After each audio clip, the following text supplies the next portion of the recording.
Բարև ձեզ, հարգելի ժողովուրդ, բարև երկիր, բարև ազգ։ Փաշինյան-Պուտին հանդիպման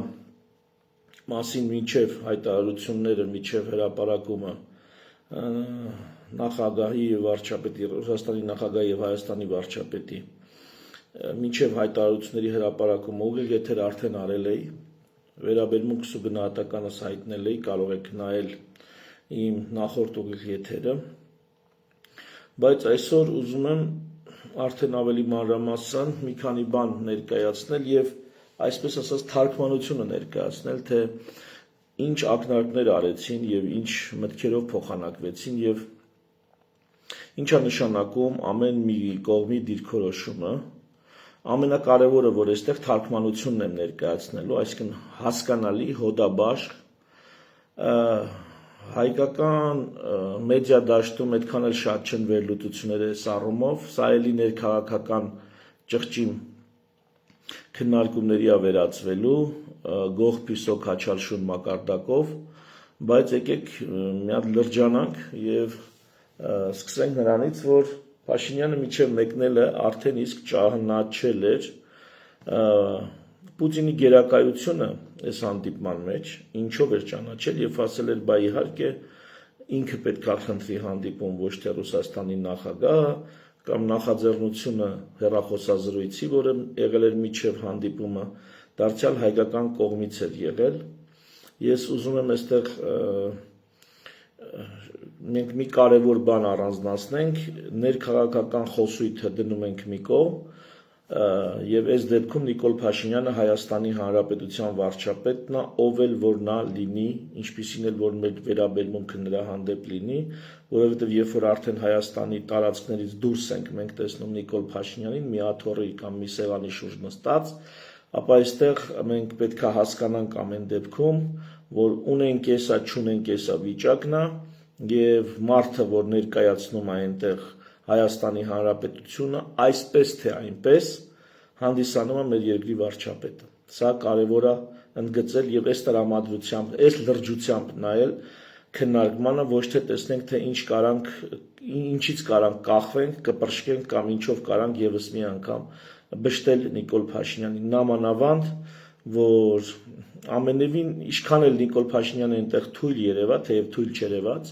ինչքան էլ այնտեղ թույլ երևա, դա մեր օգուտը չի, մենք այդտեղ օգուտ չունենք, որպես հայ, որպես հայաստանցի, որպես Հայաստանի քաղաքացի։ Սա մեկ, եւ երկրորդ մի կարևոր դիտարկում էլ, որ ահա թե ինչով պետքա զբաղվի Հայաստանի Հանրապետության վարչապետը ի պաշտոնե։ Այն ինչով զբաղվում էր նա Մոսկվայում, այդ դա վարչապետի իրական անելիքն է։ Ոչ թե այն միտքը, թե Թագավոր ջան, հողակտորս ոնց լույս քաշեմ, պրավես վերցրել են հետ չեն տալի, թոշակիս հարցը ոնց պետք է լինի, հիվանդանոց գնացել եմ, ուղեգիր տվել են, թե չեն տվե, երկրի վարչապետը այս սրանով պիտի զբաղվի, գործադիրի ղեկավարը առհասարակ, նախագահը, թագավորական երկրներում թագավորը, գործադիրի ղեկավարը պետք է զբաղվի սահմաններով, արտաքին եւ ներքին անվտանգությամբ։ Գործադիրի մեծ հիմնական ֆունկցիան սահմանների երկրի սահմաններն են եւ այդ սահմանների երկու կողմերում եղած խնդիրները, սահմաններից դուրս եւ սահմաններից ներս, բացառապես անվտանգության տեսանկյունից, իրավապահություն, անվտանգություն, ներքին հանրային անդոր, սահմանների անվտանգություն եւ արտաքին հարաբերություններ։ Մնացած հարցերը զբաղվում են տարբեր նախարարներ, որոնք դրա համար աշխատավարձ են ստանում, մարզպետեր, որոնք դրա համար աշխատավարձ են ստանում, տեղական ինքնակառավարման մարմիններ, դատական համակարգ, պարլամենտ, տարբեր գերատեսչություններ։ Մնացած հարցերով զբաղվում են հասարակական կազմակերպությունները, տարբեր մասնագիտական ասոցիացիաներ, համքարություններ։ Մնացած հարցերով զբաղվում է բիզնեսը, զբաղվում է մամուլը, զբաղվում են բանկերը, զբաղվում են մարդիկ իրենց ընտանիքները, եկեղեցին, այսինքն գործադիրի ղեկավարի գործը ահա դա է։ Վերջին ամիսներին երևի թե միակ օրը, որ մենք տեսանք, որ Հայաստանի Հանրապետության գործադիրի ղեկավարը զբաղվում է այն կարևորագույն առաքելությամբ, որի համար նա կոչված է արտաքին հարաբերություններ կարգավորել։ Մնացած հարցերում նա զբաղվում է ուրիշ բանով կամ ցուցատալի իր գործունեության բացերը, պատերազմ կլինի, այս կլինի, այն կլինի, այս նշանակում ինքը չի աշխատում։ Ես սա ուզում եմ շատ կարևոր է, որ մեր ժողովուրդը ֆիքսի, թե ինչի մասին է գործադիրի ղեկավարի գործը, այ դրա մասին է։ Սա մեկ։ Հիմա անցնենք քննությանը զրույցի, ես ժամանակ առ ժամանակ կմիացնեմ էկրանը, դուք վիդեոները կնայեք եւ շատ կարևոր ասելիք կար։ Ուրեմն ասեցինք արդեն, զրույցը գնում է Ռուսաստանի նախագահի գերակայության դիրքերից։ Այսինքն Ռուսաստանի նախագահը ոչ թե բանակցում է գոնե այդ, ինքը ներկայացնում է Ռուսաստանի եւ իր հիմնական դիրքորոշումը։ Ընդունում ես, չես ընդունում, համաձայն ես, համաձայն չես, լավ ես հակառակվում, կամ հակաճառում, կամ հակափաստարկում, թե վատ ես հակափաստարկում։ Դա մեր խնդիրն է։ Դա իրանց խնդիրը չի։ Ռուսաստանը ներկայացնում է իր դիրքերը ու դա քննարկման ենթակա չի։ Դա քննարկելու բան չի։ Այն քննարկումը կլինի կուլիսներում արդեն, փակ դռների հետևում եւ բնականաբար մեզ չեն ցույց տա։ Դա էլ հարց անդե ինչքանով է հնարավոր քննարկում։ Սա էլ կարևոր է ընդգծել, որովհետև ժողովուրդը մարդկանց թվում է, թե սա հարց ու պատասխան էր։ Ահա Պուտինը սենց ասեց, բայց տեսա՞ր Նիկոլ Փաշինյանը դրան ոնց պատասխանեց։ Կապ չունի ոնց պատասխանեց։ Մի բան է էական, ինչ ասեց ու ինչպես ասեց Ռուսաստանի ղեկավարը։ Դա Ռուսաստանի դիրքորոշումն է։ Սա այն երկիրն է, որի հետ հնարավոր չի կատակներ անել,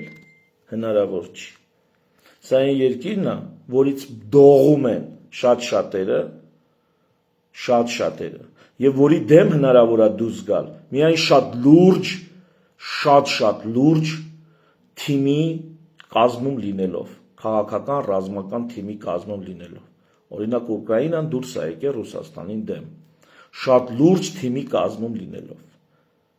Եվ այստեղ երկրորդ հարցն է գալի, այդ մեծ լուրջ արևմտյան այս դեպքում թիմի կազմում լինելով, երբ որ Ուկրաինան դուրս է գալի, Ուկրաինան տեղ շահում է, թե շահում է արևմուտքը, այո դեմ է դուրս գալի, այո դիմակայում է, բայց ինչ է ստանում դրա դիմաց եւ ավելի շատ կորցնում է, թե ստանում։ Եվ վերջին հաշվով այդ դիմակայության արդյունքում ինքը գործիք էր այդ մեծ թիմի շահերի սպասարկման, թե ինքը իրոք իր համար քաղեց առավելագույնը։ Սա էլ է կարևոր։ Այսինքն կարող է Ուկրաինայի օրինակով կարող ենք պատկերացնել Հայաստանն էլ Նիկոլ Փաշինյանն էլ կարող է Պուտինին դեմ դուրս գա։ Եվ հարց. կարանք մենք դա մարսենք եւ ում շահերն ատեղ ավելի շատ առաջ գնալու եւ ինչ մեր շահերից ինչ կարելի է ասել։ Սա շատ կարևոր է։ Վրաստանն էլ է իդեպ դուրս եկել Ռուսաստանին դեմ եւ արդյունքում որոշել է, որ սա սուտ էր։ Այն թիմը, որի կողմից ինքը կպավ, այն թիմը, որի կողմից ինքը մարտնչեց,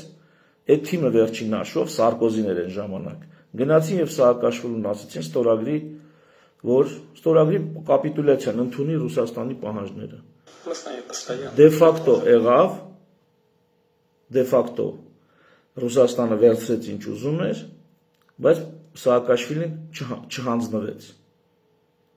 Արդյունքում վրացական էլիտաները հասկացան, որ չէ ախպեր, կարծես թե գցեցին։ Ես սա ինչի եմ ասում, որովհետև մեզ համար էլ պետքա Արևմուտքն ու Միացյալ Նահանգները ապահովեին անխոչնդոտ անցման դրույթը փաստաթղթից հանելու եւ Ադրբեջանի դեմն առնելու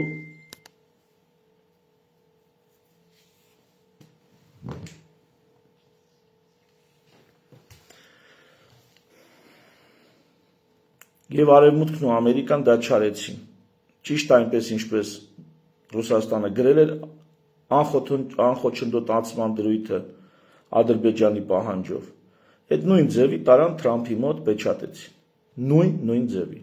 Եվ երկու դեպքում էլ թե ռուսական տարբերակում, թե ամերիկյան տարբերակում գրված չէր, որ դա պետք է անցնի Սյունիքով, այդ ճանապարհը ըստ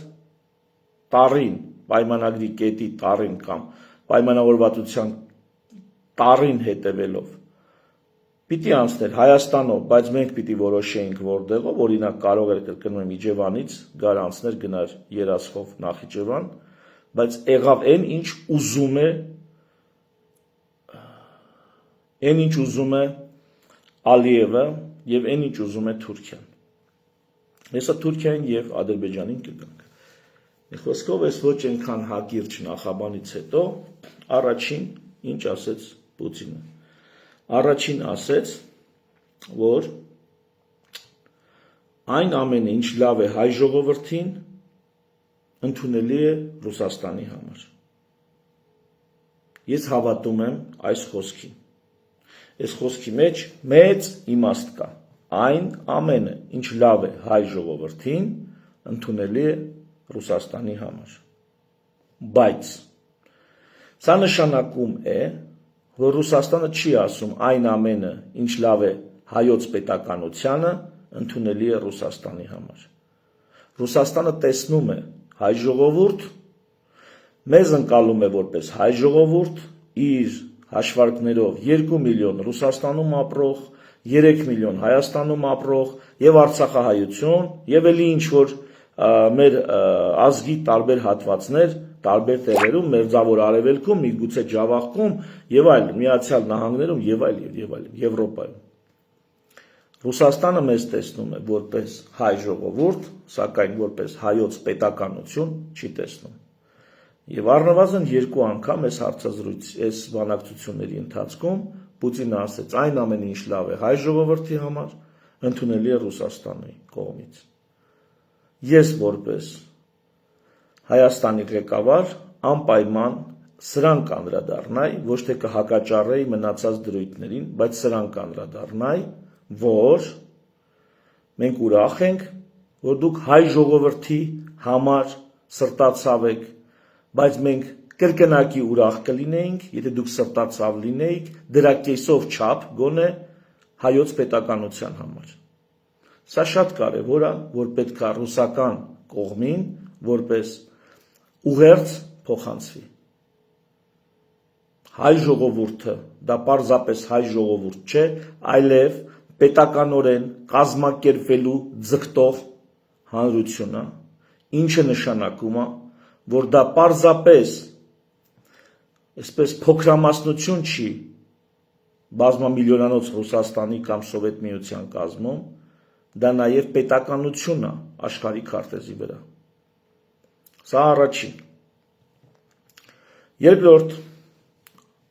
Ռուսաստանի նախագահը շատ պարզ ընդգծեց, որ Եվրամիություն թե Մաքսային միություն որոշումը Հայաստանը պետք է կայացնի հիմա։ Չի կարող լինել եւ Եվրամիություն, եւ Մաքսային միություն։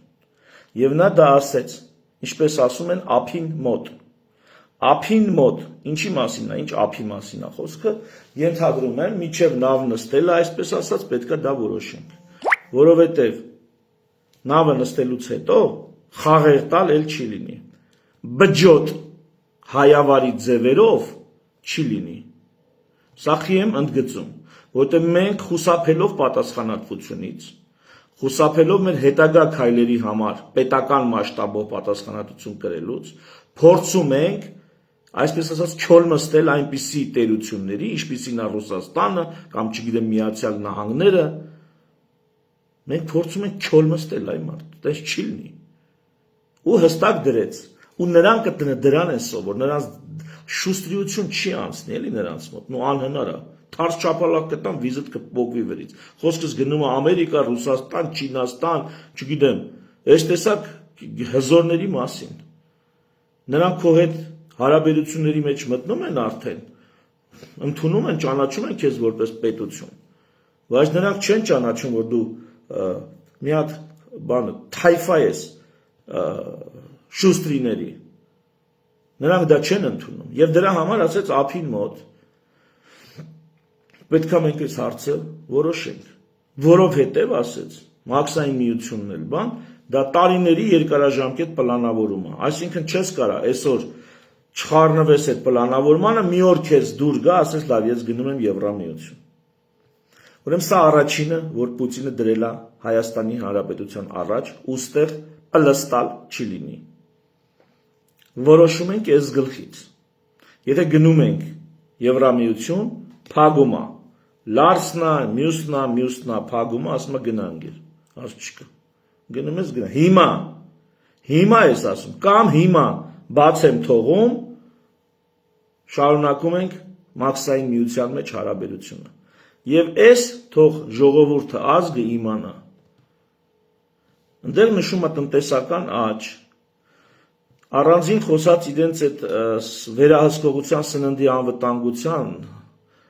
սելխոզնadzորը, ինչա տեսչության ղեկավարը, այդ հետո էլի։ Հարցը դրածած թե կանյակը, ջերմուկը, ամբողջ գյուղմթերքդ փագելու եմ ընկեր։ Մոռացի փագելու եմ, չես բերելու։ Գնա Եվրոպայում ծախի։ Ուզում ես Եվրոպա, հարց չկա, գնա Եվրոպայում ծախի։ Ու դա առաջիկա մեր առջև կանգնած խնդիրներից է։ Այսօր պետք է որոշվի եւ հետագայում էլ տեր ելնել այդ որոշմանը։ Այն որ կօգտվենք այնքան մինչև կօգտվենք, դա չէ։ Երկրորդը գազը։ Ես չգիտեմ իհարկե գազը ոնց են հաշվում, որ $177 է ստացվում 1000 խորանարդ մետրի համար, ինչը Եվրոպայում արժի $600։ Ես նույնիսկ կարծում եմ, որ գազի հարցում միգուցե Ադրբեջանից գոնե կոմունիկացիաներ կան, կարելի է շատ հեշտ միացնել Հայաստանին, ադրբեջանական գազը։ Միգուցե սենց տրամադրություն կա։ Բայց նա գազի հարցով էլ, գազի գների հարցով էլ ակնարկում էր, գոնե ակնարկում էր Պուտինը, որ դա էլ դառնա ձեր համար պրոբլեմ։ Եթե որոշել եք գնաք արևմուտքի հետ։ Ինչու՞։ Որովհետև Պուտինը իր խոսքի մեջ այսպիսի հետաքրքիր դիտարկում է անում։ Ասում է մենք էլ միջև ուկրաինական պատերազմը Եվրոպայի հետ քննարկում էինք որոշակի ապրանքաշրջանառության ստանդարտների ընդհանրացման համար, մինչև ուկրաինական դեպքեր, ասում է մենք դա քննարկում էինք, բայց նրանք ակնհայտ հակառակ անընդունելի էր իրանց համար որևիցե նման քննարկում։ Այսինքն ուզում ասի մենք ձեռք մեկնել ենք Եվրոպային, որ եկեք ընդհանուր տնտեսական հարաբերությունները ստանդարտիզացնենք եւ այլն, բայց Եվրոպան դա կոպտորեն մերժել է, մինչև ուկրաինական պատերազմը։ Եվ սրանով է սկսում իր խոսքը Պուտինը բացատրելով Նիկոլ Փաշինյանին, այսինքն Հայաստանին, այսինքն մեզ։ Տվյալ դեպքում այդպես է դերերը բաշխված։ Ասում է, եթե նրանք տենց կոպտորեն մերժում են, հետևաբար դիրքավորվում են թշնամաբար, դուք չեք կարող նրանց հետ հարաբերությունները տաք պահեք, մեր հետ տաք պահեք։ Նրանց դիրքավորումը ձեզ էլ է ստիպում կողմնորոշվել, որ կողմի վրա եք դուք գնում։ Ուրեմն սա սկիզբը։ Գազը ասեցի, Եվրամիությունից տնտեսականն ասեցի։ Հիմա ասենք մի հատ շատ կարևոր հարցի, երևի թե ամենակարևոր հարցը այստեղ, դա Ղարաբաղի հարցն էր։ Երբ որ Պուտինը խոսում է ՕԴԿԲ-ի մասին, մերոնք էլ արդարամտորեն, արդարացիորեն ասում են, ախր Ղարաբաղի անվտանգությունը ՕԴԿԲ-ն չէ, խաղաղապահը պիտի պահեր։ Ժողովուրդ ջան, նա խոսում է Ռուսաստանի միջամտության մասին, Ռուսաստանի ռազմական միջամտության մասին։ Էդի թարգմանաբար նշանակում է դա, երբ որ Պուտինը խոսում է ՕԴԿԲ, կասի խամիրատվորեց, ինչ կասի, էական չի։ Էականն է, որ նա խոսում է Ռուսաստանի կողմից Ղարաբաղյան հարցին ռազմական միջամտության մասին։ Եվ երբ որ Ռուսաստանը ասում է Հայաստանը ճանաչեց Ղարաբաղը Ադրբեջանի կազմում, ինքը ոնց թե իրանից պատասխանատվություն է գցում եւ այլն, ինքը ասում է իր պատկերացումներն ու իրերի դրությունը։ Եվ կամ նույն ձևի, երբ որ Նիկոլ Փաշինյանը ասում է Ռուսաստանը երկու անգամ ճանաչել է Ղարաբաղը Ադրբեջանի կազմում, դրանից հետո նոր Հայաստանը ճանաչել է Ադրբեջանի կազմում։ Ուզում ենք ժողովուրդ ճիշտը խոսանք, ճիշտը իմանանք, եկեք ճիշտից խոսանք էլի։ Ինչքան էլ դա էլ եմ ասում, բջոտ բանո ձևերով այդքան էլ ձեռ չի տալի։ Ձեռ չի տալի։ Եկեք ճշտից խոսանք։ Ինչ ճիշտը կայանում է հետևյալում։ Ես հիմա կդնեմ վիդեոներով դա ցույց կտամ։ Ռուսաստանը միշտ ուզեցել է, որպեսզի այս կոնֆլիկտում Հայաստանը ճանաչի Ղարաբաղի անկախությունը եւ ինքը սրանով իսկ միջամտի արդեն որպես մասնակիորեն ճանաչված անկախ երկիր Ղարաբաղի շահերը սպասարկելով իր շահերը առաջ տանելով։ Ռուսաստանը ուզեցել է, որ Հայաստանը ճանաչի։ Բացի դա, Հայաստանը եթե ճանաչում է Ղարաբաղի անկախությունը, նա այլևս Թուրքիայի եւ Ադրբեջանի հետ համագործակցելու շանս չունի։ Նա դառնում է Թուրքիայի եւ Ադրբեջանի հետ հարատև թշնամի երկիր։ Ինչը Ռուսաստանին իհարկե պետք է, որտեղ այդ դեպքում Բելարուսի ասած ուր պիտի փախնեք, Բելարուսի նախագահի ասած ուր պիտի փախնեք։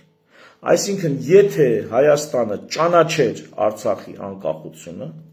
դա իհարկե շատ ավելի կմեծացներ շանսերը Ռուսաստանի կողմից Ղարաբաղի հարցում միջամտելու եւ որոշակի արդյունքներ գրանցելու համար։ Բայց դա մեկ եւ ընդմիշտ փակում էր Հայաստանի կապերը, հնարավոր հետագա հարաբերությունների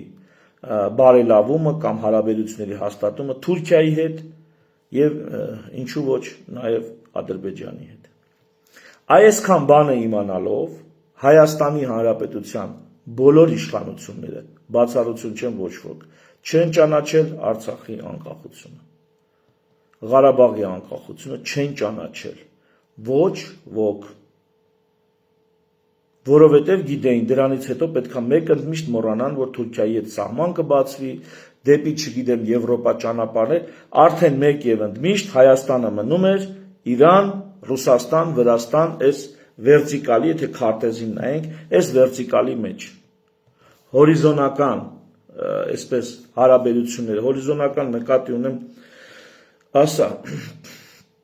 քարտեզի էլի տեսանկյունից, դեպի արևմուտք կամ դեպի Միջին Ասիա, դա Միջին Ասիա հələ ոչինչ։ Հա եւ Չինաստան, դա էլ է տարբերակ։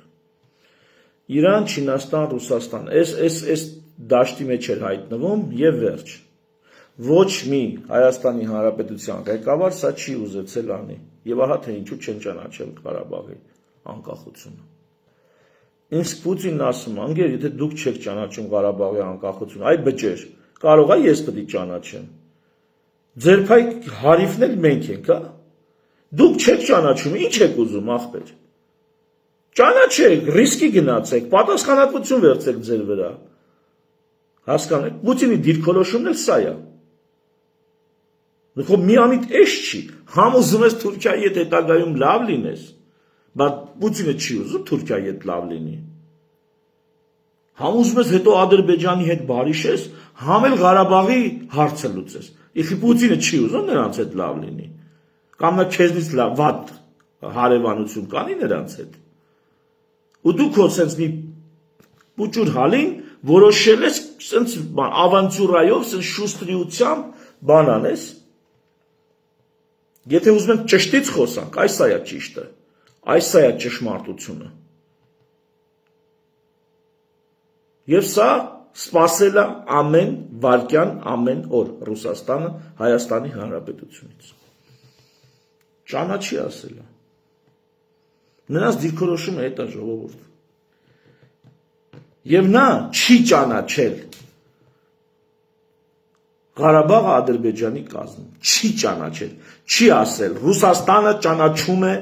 Ղարաբաղը Ադրբեջանի կազմում, ես հիմա վիդեոներով կդնեմ, այն մյուս բլեֆ է, էլի արդեն որ խոսվում է։ Այս խոսակցությունս ուշադիր, նրա մասին չի, որ Պուտինի դիրքերը, Պուտինին փաստաբան աշխատեն։ Այս խոսակցությունս մեր պատասխանատու եւ անպատասխանատու լինելու մասին է։ Մեր որոշում կայացնելու մասին է եւ այդ որոշումների հետևանքներին տերը լինելու մասին է։ Սա դրա մասին է։ Եվ եթե ընդունում ենք, որ պետքա ճանաչենք Արցախի անկախությունը, եկեք դա ընդունենք, հետևանքներին էլ տեր ելնենք։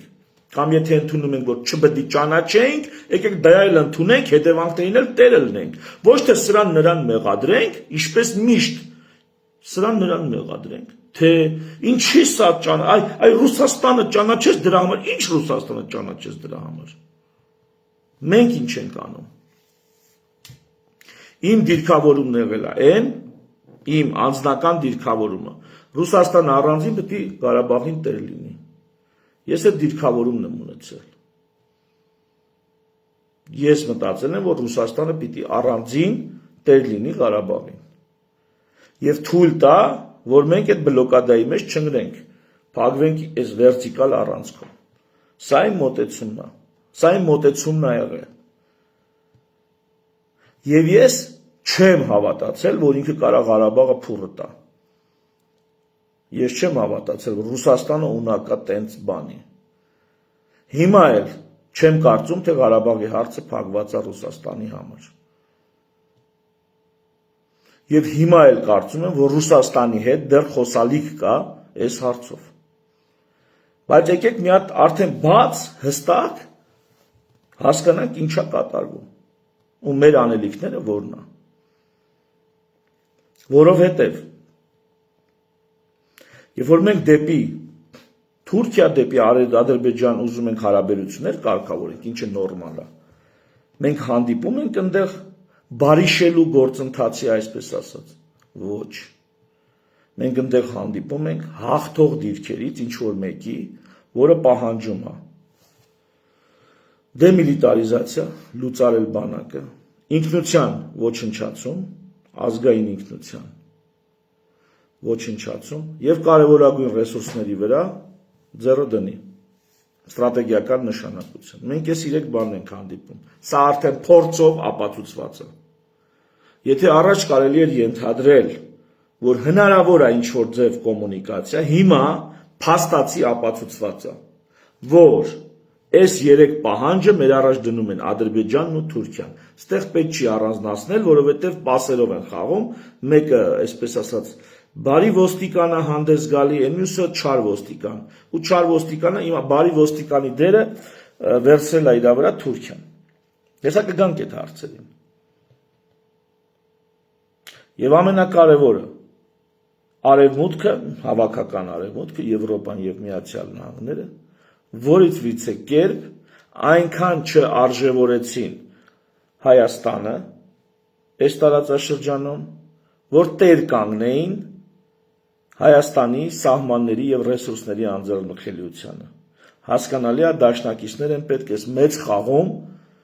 գոյություն ունենալու եւ զարգանալու համար։ Ահա նրանք այն դաշնակիցները չեղան, սա էլ փորձով ապացուցվել է, անխոչնդոտ անցման դրույթը ձեզ ապացույց, որ ոչ արևմուտքը, ոչ էլ Ամերիկան տեր չեն լինում, որպեսզի մեր մինիմում միջազգայինորեն ճանաչված իրավունքները երաշխավորված լինեն, որ մենք կարողանանք շուշ քացենք, ոտքի կանգնենք, զարգանանք։ Սա էլ արդեն փաստով տեսել ենք։ Եվ սա պարզապես հանդիպում չէր Պուտին, Փաշինյան, բանտես, մի անգամ էլ են հանդիպել։ Սա մեր երեխեքի ապագային վերաբերվող հարց է։ Մի քանի օր առաջ մի քննարկման մեջ ասում են Հայկ դե ասա, Արևմուտք Ռուսաստան այս մասին է քննարկում, ասում եմ ինչ ասեմ։ Առաջը սուր, հետևը հուր։ Ինչ ասեմ։ Ենկոմ գնաս, մորթում են, ենկոմ գնաս, վառվում ես։ Ինչ ասեմ։ Իմ պատկերացումը իրավիճակի հետևյալն է։ Առաջը սուր, կամ չգիտեմ, առաջը հուր, հետևը սուր։ Էսա։ Այս դիագնոզն է։ Բուժումը պետք է իմպրովիզացնել։ Լիքը տես դեպքեր կա, բուժումը չունես։ Չգիտես, ոչ մի գրքում դրա բուժումը գրած չի։ Այդ կոնկրետ այդ սիտուացիան, այդպիսի դասավորվածքը ոչ մի գրքում գրած չի։ Բացես կարդաս բուժես։ Պետք է իմպրովիզացնես։ Պետք է ստեղծագործես։ Պետք է փորձես։ Հիմա դնեմ մի հատ լսեք Պուտինը ինչ է ասում։ Նախ եկեք այդ գտորին մի հատ անդրադառնանք, որ Պուտինը ճանաչել է։ Մի հատված են կտրե հարցազրույցից 20 թվականի 44-օրյա պատերազմից հետո հարցազրույց է տվել, մի հատված են դրել, այդ հատվածն են անընդհատ էսկոմ դենկոմ դնում, թե իբրև Պուտինը ճանաչել է։ Ես հիմա դնեմ հենց այդ հատվածը եւ այդ ամբողջ հարցազրույցից մի քանի կետ, դուք տեսեք թե նա ինչ է ասում Ղարաբաղի ստատուսի մասին։ Խոսք է գնում Ղարաբաղի ստատուսի մասին։ Ու այս ամենաշատ իբրև թե ճանաչված վիճակն է։ Բազմաթիվ ուրիշ տեսանյութեր էլ կան դրանց վրա չշեղվելու համար, քանի որ այն մարդիկ, ովքեր ասում են Պուտինը ճանաչել է Ղարաբաղը, հստակորեն չի ճանաչել, լավ տենց ասեմ։ Հիմա տենանք թե ինչ է ասում։ Լսենք բառացի։ Այս է ճանաչելու պահն է յանի։ Չէ։ Ասպասի այն մարդ խայտարակ եղան։ Էսի չի։ Այս է։ Как известно, Армения член ОДКБ. Армения еще не признала независимость и суверенитет Нагорного Карабаха. Это означало, с точки зрения международного права, и Нагорный Карабах, и все прилегающие к нему районы являются неотъемлемой частью территории Азербайджанской Республики. Договор ОДКБ предусматривает взаимную помощь в случае агрессии в отношении территории страны-участницы.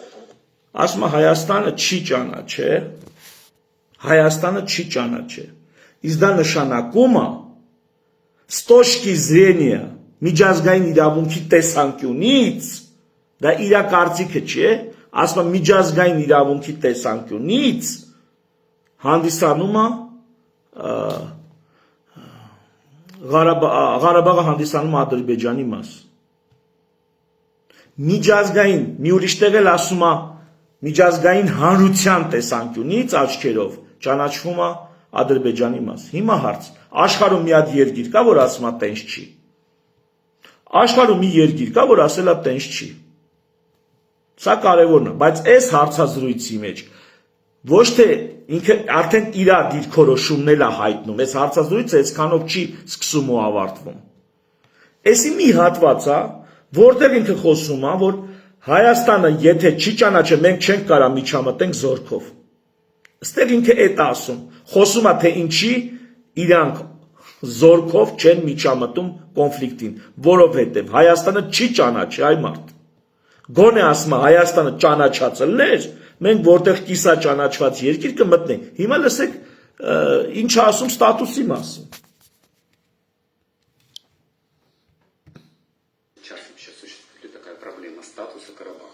Да, такая проблема, она существует. Окончательный статус Карабаха не урегулирован. Мы договорились... Լսակ, ես այդ նույն հարցազրույցից է։ Окончательный статус Карабаха не урегулирован։ Տեսանք։ Այդ նույն հարցազրույցից է։ Այն որ Պուտինը ճանաչել է։ Լսակ Պուտինը ինչա ճանաչել։ Ասում է ստատուսի հարցը որոշած չի։ Այդ նույն հարցազրույցն է, ժողովուրդ ջան։ Եվ էսի կտրել են մի հատվածը, որտեղ ինքը պատմում է թե ինչի չեն միջամտել։ Հիմա լսեք էլի շարունակությունը։ О том, что мы сохраняем статус-кво на сегодняшний день, существующее положение, что будет дальше, это предстоит решить в будущем или в будущем руководителям, в будущем участникам этого процесса. Но, на мой взгляд,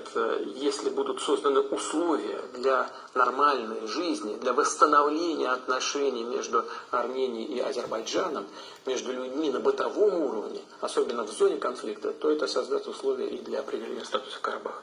Что касается... Եվ այդքանից հետո ասում է, դա պայմաններ կստեղծի, որպեսզի Ղարաբաղի ստատուսը որոշակի անա։ Ես չեմ ասում, թե ինչի ճանաչելու է Ղարաբաղի անկախությունը։ Բայց այս սիտուացիայում նույնիսկ Պուտինը չի ասում Ղարաբաղը Ադրբեջանի կազմում է։ Այդ նույն հարցազրույցի մեջ է ասում։ Ճշտից եք ուզում խոսեմ, թե որովհետև ենք էլի բջոտ խաղերով բան անենք, ստից շնից մաս պոկենք։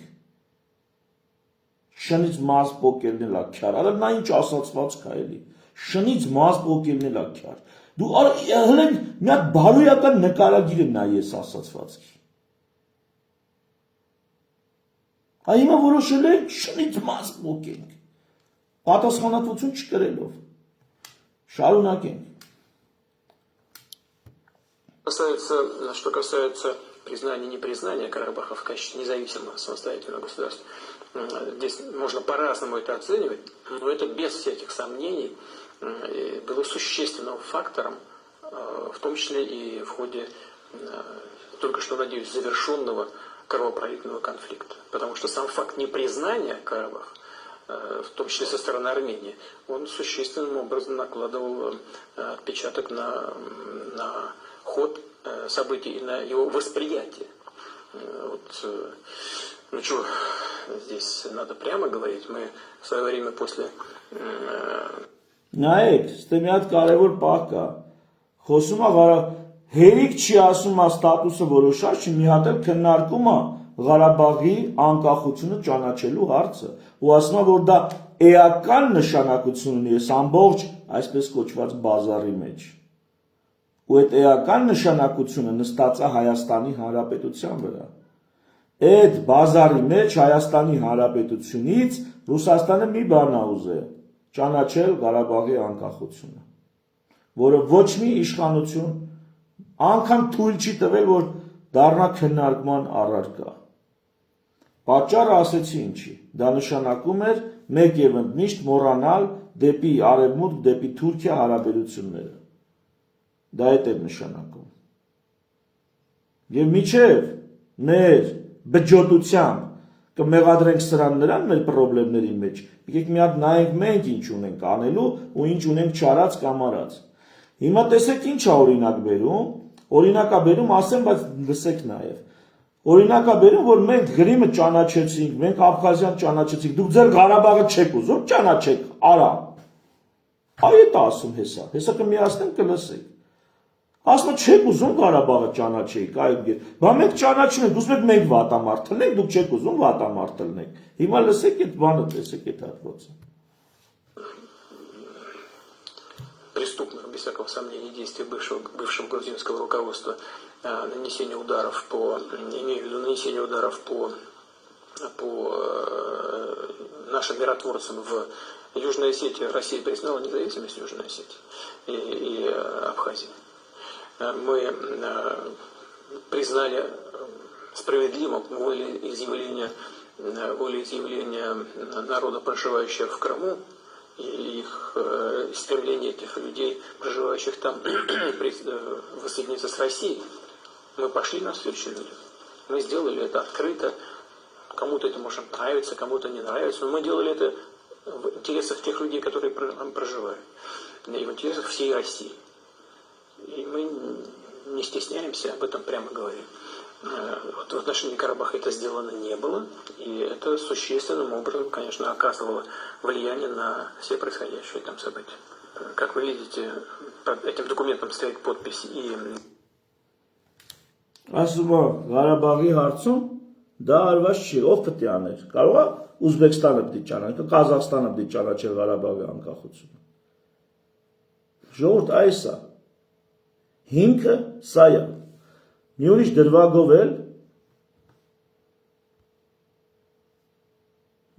դրվագով էլ էլի ստատուսի մասին է խոսում։ Չէ, ստեղ արդեն Շուշիի հետ կապված դեպքերի մասին է խոսում, մի հատ ստեղ էլ էս էլ լսենք, խնդրում եմ։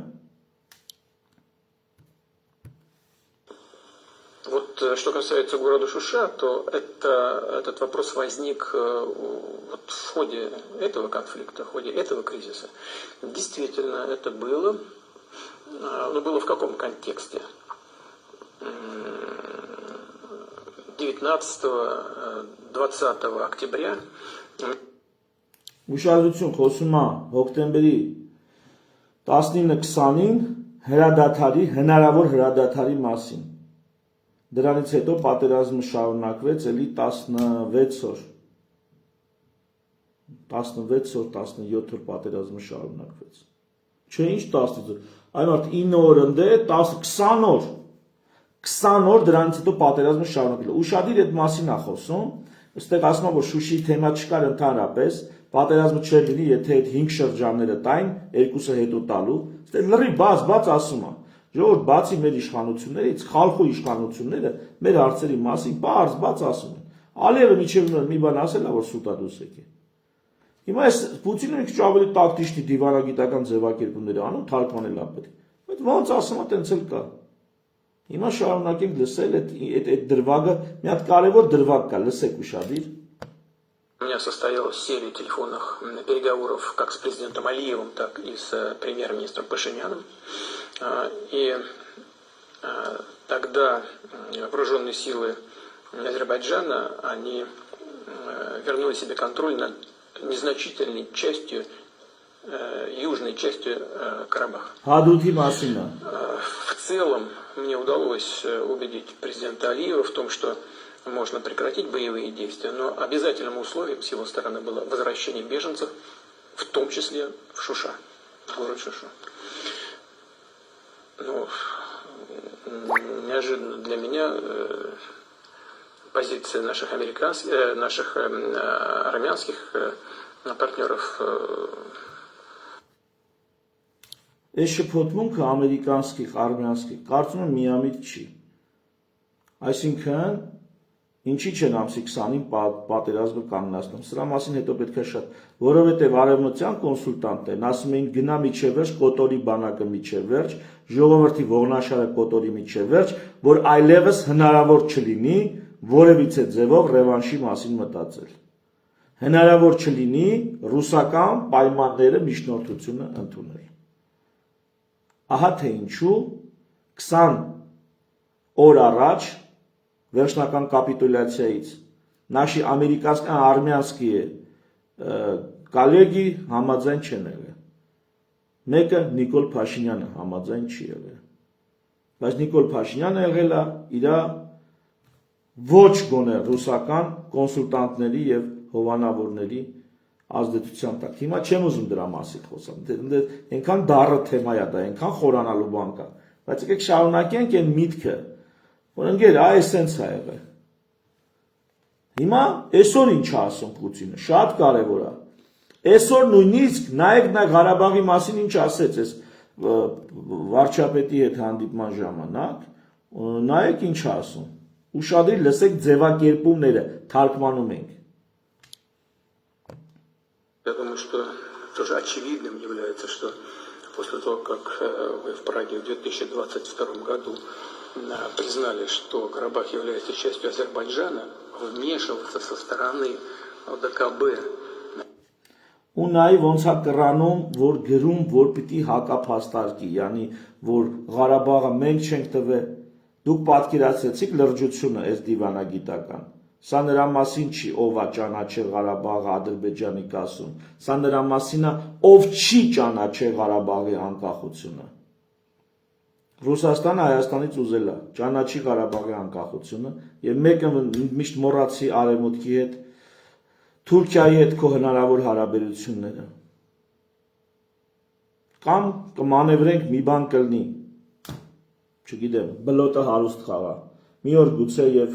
ստացվի, բայց ճանաչի։ Հայաստանը չի ուզեցել ճանաչի։ Էսա բազարը, այն չի թե ով, իսկ Պրագայում ճանաչելը, դա արդեն ստիպված ճարահատ քայլ է,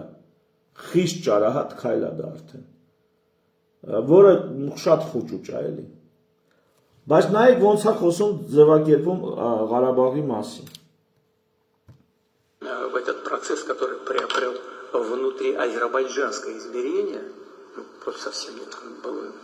некорректный вопрос о воссоединении Карабаха, если вопрос о воссоединении Карабаха, считать его частью Азербайджана, я не оцениваю азербайджанское измерение.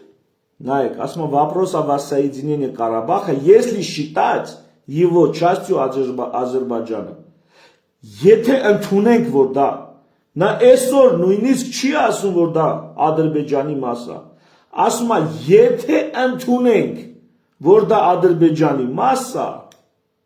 էսի բոլոր արցախահայերին, բոլոր այն մարդկանց, ովքեր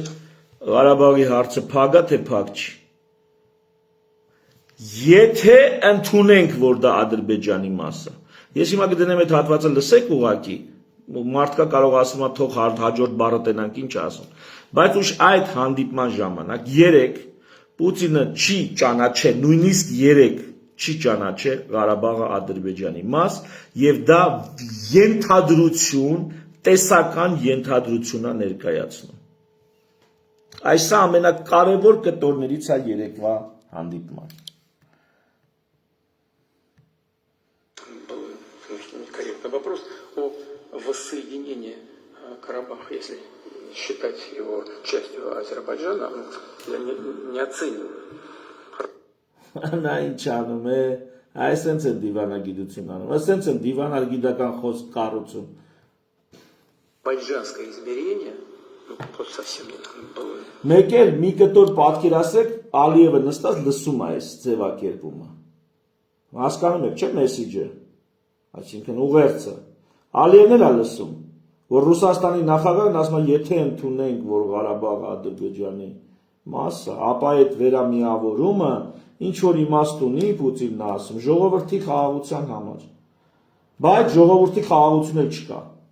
Այլևս ոչ կա ժողովուրդը ընդեղ, ոչ էլ կա Արցախը ընդեղ։ Մի հատ էլ էս պահը լսենք։ Կներեք, սենց զզվացնում եմ, բայց լուրջ զրույց եմ ուզում անենք, ժողովուրդ։ Корректный вопрос о воссоединении Карабаха, если считать его частью Азербайджана, я не оцениваю, хорошо это или плохо. С точки зрения организации мирной жизни, думаю, что, наверное, в этом был смысл. И, кстати, сегодня, благодаря вашим усилиям и усилиям президента Азербайджана, ասում է խաղաղ կյանքի կազմակերպման ջանքերի տեսանկյունից երևի թե պետք էր, հա, Ղարաբաղը ճանաչել Ադրբեջանի կազմում։ Դաժե փորձում արդարացնի Նիկոլի արածը, բայց դրանով ինչա լսացնում, այսպես ասած, ուր է այդ միրնի жизнь Ղարաբաղում։ Ուր է։ Ինքը սրանով Նիկոլին ասում է, քեզ թվում էր, որ գնաս ճանաչես, հա, գնաս ճանաչես, կլինի լավ, բա ուր է, այսինքն ինքը նաև կերցնում է, որ քո կոնսուլտանտները, Նիկոլի կոնսուլտանտները, քո խորհրդատուները, քո հույսով, քո արևին, Ալիևի քայլերը, պիտի այդ քայլից հետո, այդ նշաձողը իշացնելուց հետո, կանգնացներ, չէ, արհավիրքը։ Պուտինը դա է ասում, պիտի լիներ խաղաղ կյանքի կազմակերպում։ Բա ուր է։ Բա ուր է։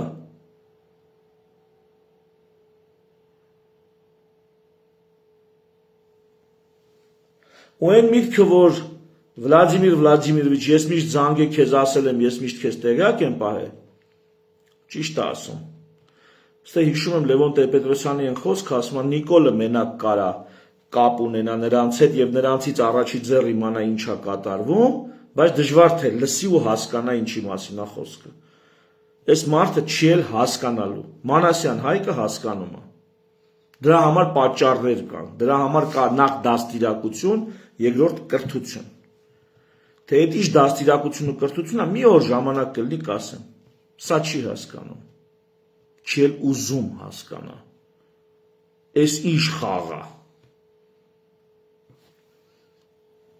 Հիմա մի կտոր էլ շատ կարևոր, շատ, որ խոսեց այդ հանդիպման ժամանակ, այս նայեք, նրա մասին է ասում, նախապես ասեմ, հետո փաստարկած ցույց տամ։ Նրա մասին է ասում, որ ուրեմն ասում է լավ ես անում, որ ասում ես խաղաղություն է այս կոմենկոն, բայց չափը ճանաչի այդ բաներում, ներքին խոսույթի մեջ։ Սրա մասին Պուտինը ասում է, լավ է, որ հարաբերությունները լավանում, այդ թվում Դոնալդ Թրամփի միջնորդությամբ եւ այլն, բայց ասում է, ստեղ պետքա դրվի վերջակետ։ Եվ ցանկալի չի ներքաղաքական խոսույթում, քարոզարշավում, սրանից ավելը ասել։ Սա մի հատ լսեք, շատ կարևոր դիտույթ է ու մեկնաբանման կարիք ունի, թարգմանության կարիք ունի։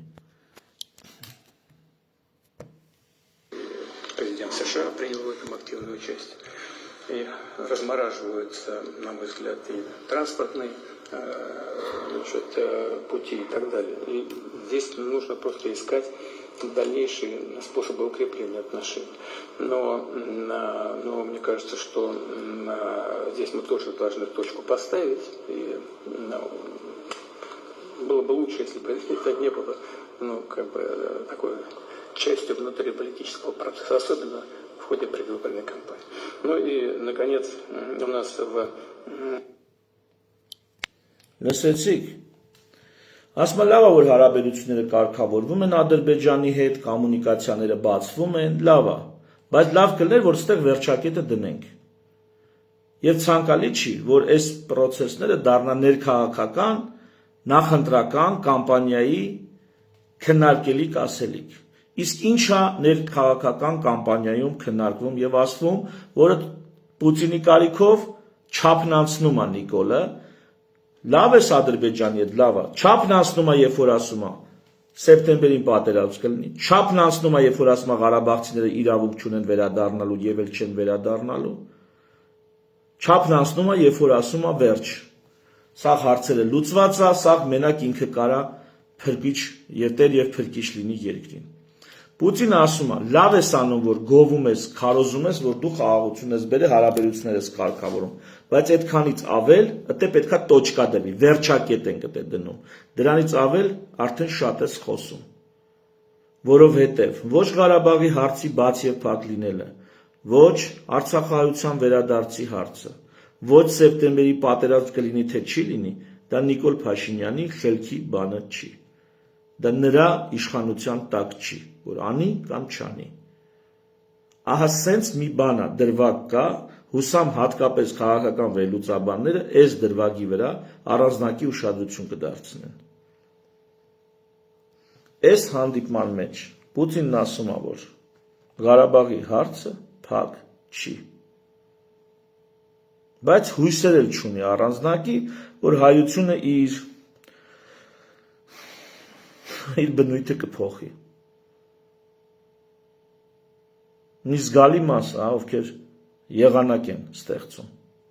տրամադրություն են հաղորդում։ Մի հատ հարց էլ վերջում անդրադառնում է ռուսամետ ուժերին, խնդրելով, որ նրանք մնան բանի մեջ, մտնեն քարոզարշավի մեջ, խնդրելով կամ, չգիտեմ, հորդորելով, որտեղ Նիկոլ Փաշինյանն ասում է, որ առանց Հայաստանի պասպորտի հնարավոր չի, ես կարծում եմ, Պուտինը այդքանը շատ լավ է հասկանում, որ առանց պասպորտի հնարավոր չի։ Այդպես երկիր չկա, որ առանց պասպորտի հնարավոր է։ Այսինքն չի, որ Ռուսաստանում ուրիշ կարգեր են, Հայաստանում ուրիշ կարգեր են։ Այստեղ հարցը նրա մասին է, որ ես էլ էի լսել այդ զրույցները, իմ կարծիքով, ես էլ էի լսել այդ զրույցները, որ կուսակցությունը թույլ չեն տալու, որպեսզի գրանցվի քարոզարշավին, Մերձևովի մասին է խոսքը, այսինքն Մերձևովի դեմը փակելու էին։ Դրա մտավախությունը տարբեր քաղաքական, մասնավորապես Հովիկ Աղազարյանը բազմիցս ասել է։ Ես առանձին իստոչնիկից աղբյուրից դա որոշակի տեղեկություն դրա մասին լսել էի, որ կարա տենց բան լինի,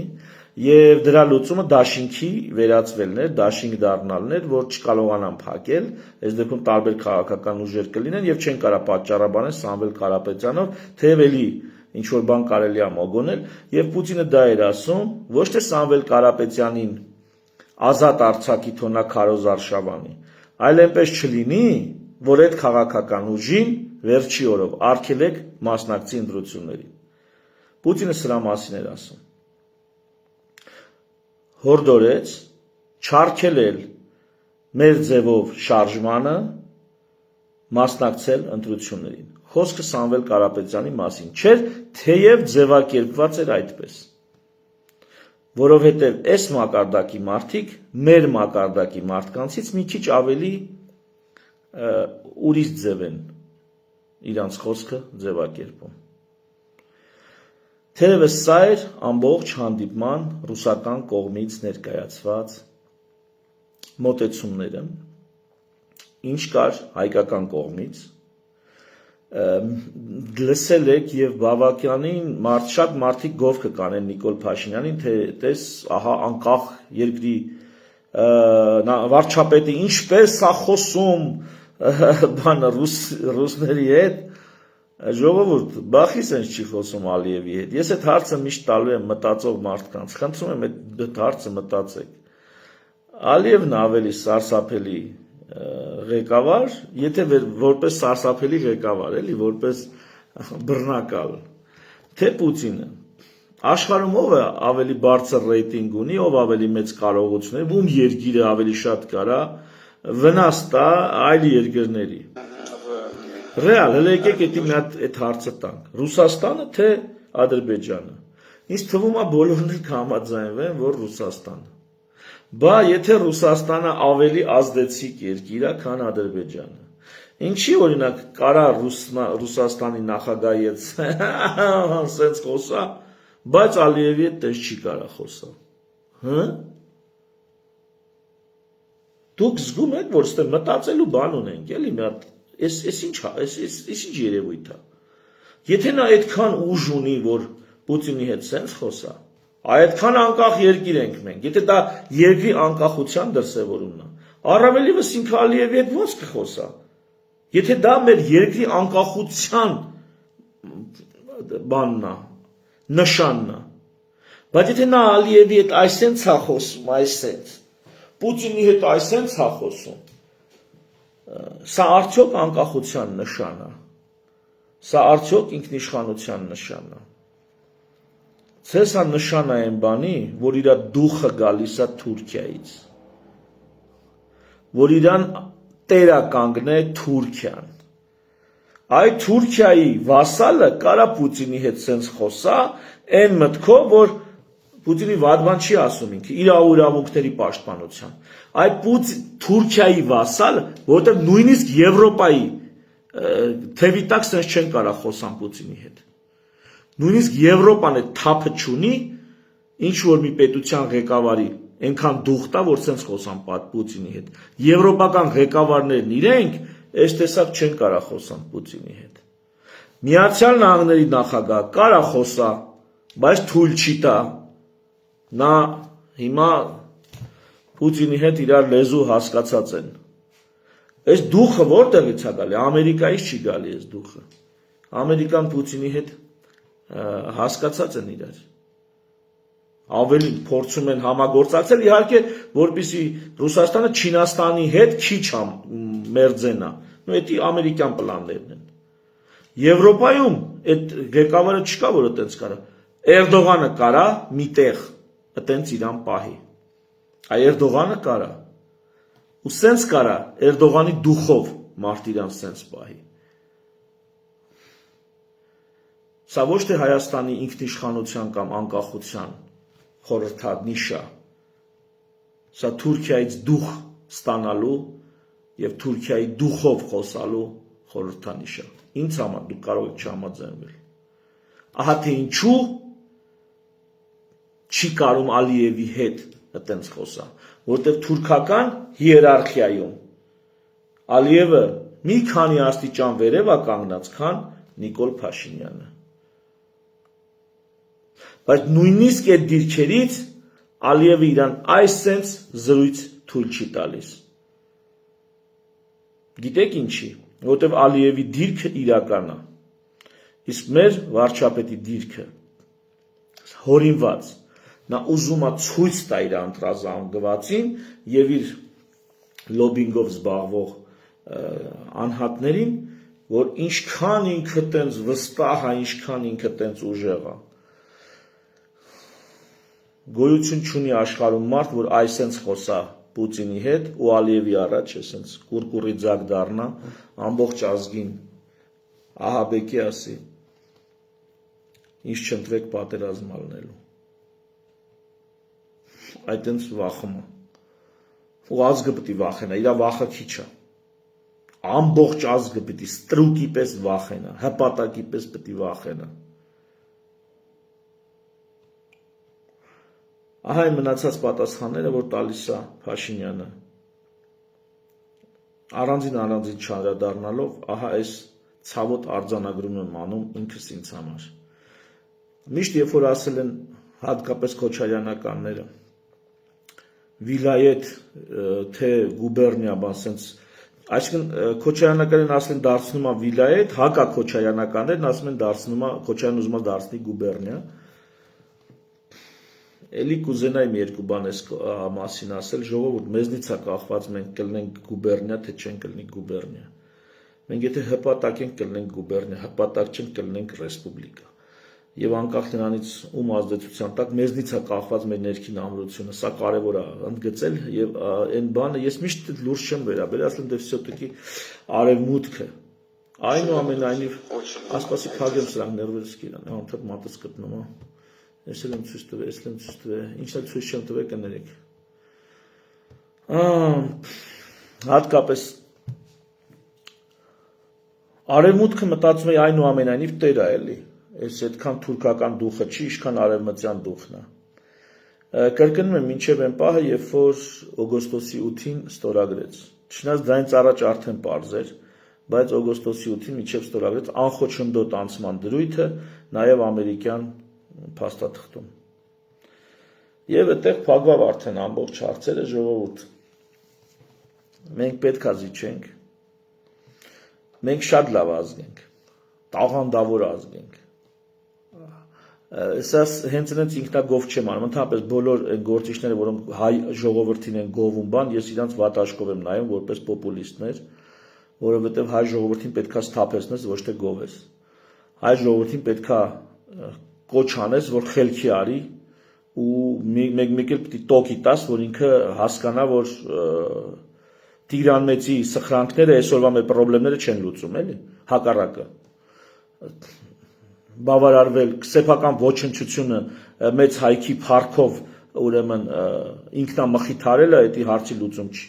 Պետքա դուրս գանք այս վիճակից, այդ սեփական ոչնչության վիճակից պետքա դուրս գանք։ Ինքներս մեզ պիտի հաղթահարենք։ Հա, բայց այստեղ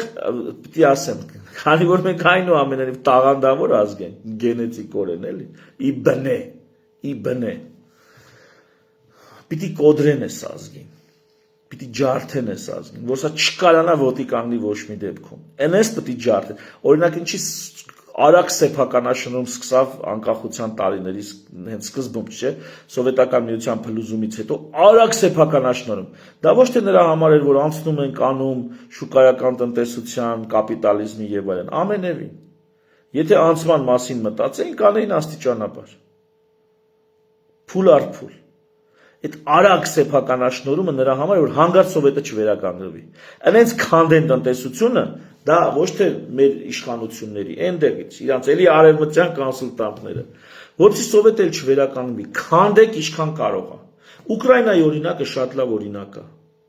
Քանի ատում են ռուսներին, դավայ, բզբզեք, թող պատերազմ սկսի, ես պատերազմը սկսամ ջերմամիջուկային ռեակցիայի նման գնում է արդեն, ատելության գեներացիա, վերջ, 2 հոգի նա սպանեց, 12 հոգի սա սպանեց, 22 հոգի նա սպանեց, գնաց, կպավ գործը արդեն, արևմուտքի գործը կպավ, վերջ, մնացածը արդեն փողի հարց է, դժվար է սկիզբն է, բերել հասնել մի վիճակի, որ մի 2 հոգի Ռուսաստանի կողմից սպանեն, մի 2 հոգի Հայաստանի կողմից սպանեն, վերջ, մնացած իրան կգնա։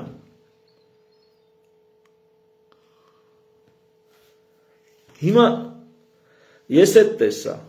որ սրանց հետաքրքիր չի, սրանց կգան հեռադիտակներով սահմանին կկանգնեն, բայց սրանց հետաքրքիր չի, որ մենք բանակ ունենանք, հակառակը սահմանին կկանգնեն, դրանով իսկ կփակեն բանակ ստեղծելու անհրաժեշտությունը։ Ու ժողովրդի մեծ մասը կասի, ես ինչ լավ այ մարդ, բրծանք բանակ ունենալուց։ Կգան այդ միջանցքը կսարքեն, ադրբեջանցիները կասեն, այս առաջիկա տասնամյակում մեր խնդիրը լուծեցինք, մնացած խնդիրները կլուծենք հաջորդ տասնամյակներում։ Ու այս տասնամյակներում ապրողը կասի, արա այս ինչ լավ է, գլխներս խախանդվան։ Այսինքն, որ նայում ես մարդիկ պետություն չեն ուզում, այ մարդ։ Մարդիկ չեն ուզում պետություն։ Պետությունը պետք է ջանք տնես, ներդրում ունենաս։ Պետությունը հենց այնց իրան չի լնում, այդ ձեր ցավը տանեմ։ Խալխու ներդրումներով պետություն չի լնում։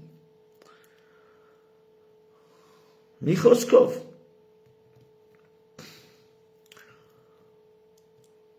լավ նայեք, ժողովուրդ, մտածեք։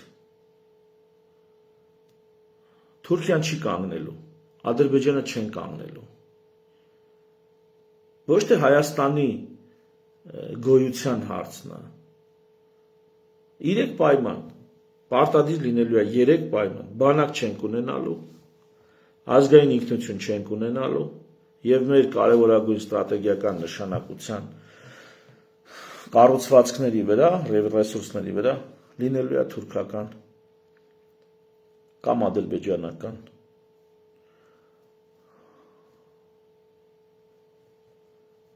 ինչ ասեմ, իշխանություն։ Վերջ։ Ցավոք սրտի սա է։ Ցավոք սրտի են լավ հարաբերություններ բան, հարևանություն չեն ուզում այդ մարդիկ։ Մի նշան չեն տվել, որ տենամ ուզում են։ Մի նշան։ Արևմուտքն էլ մատը մատին չի տալուց թե ինչքան էլ ասեն Nvidia-ն ստե չգիտեմ ինչա բաց ասենք որն է ինժեներներին է պետք քյոլ մստել ինժեներների համար մի հատ ուրիշ բան են այն մյուս ամեն խավի համար գտել են մի հատ խաղալիք զանգուլակ որով կարան քյոլ մստեն ներկայացնեն իբր թե մենք դեպի արևմուտք ենք գնում արևմուտք գնալ էդի պայմանագիր չի ժողովրդի մշակույթ է ոնց բացատրեմ հələ պատկերացրեք մի հատ օրինակ է մենք դեպի բուդդիզմ ենք գնում պատկերացնեք մեր եկեղեցին վաղը գնացել է բուդդիստների հետ պայմանագիր է կապել որ մենք գնում ենք դեպի բուդդիզմ հələ մեր կյանքում կենցաղում բուդդիզմը դի տես չէ որ թղթի վրա գրեցի դու բուդդիզմ դու պիտի մտնի կյանք մշակույթ դրա համար տասնամյակներ են պետք արևմուտքը ինքը տասնամյակների հետո ինչ կերպարանք ունենալու այդ խնդիր ունի դա ժողովուրդը շատ լուրջ հարցեր է էլի շատ մեծ հարցեր է Էսի իմ սիրելի Արամ Սարգսյանի ներկայացած մակարդակի հարցեր չի էլի ինժեներներին ինժեներների լեզվով են քյոլ մստում գյուղացիներին գյուղացիների լեզվով են քյոլ մստում բժիշկներին բժիշկների լեզվով են քյոլ մստում ու թերևս այսքանը հարազատներս եթե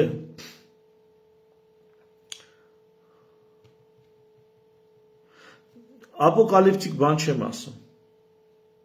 ապոկալիպտիկ բան չեմ ասում վախացնելու համար չեմ ասում հոգնած ազգ է եսի հոգնել ենք ապրելուց հոգնել ենք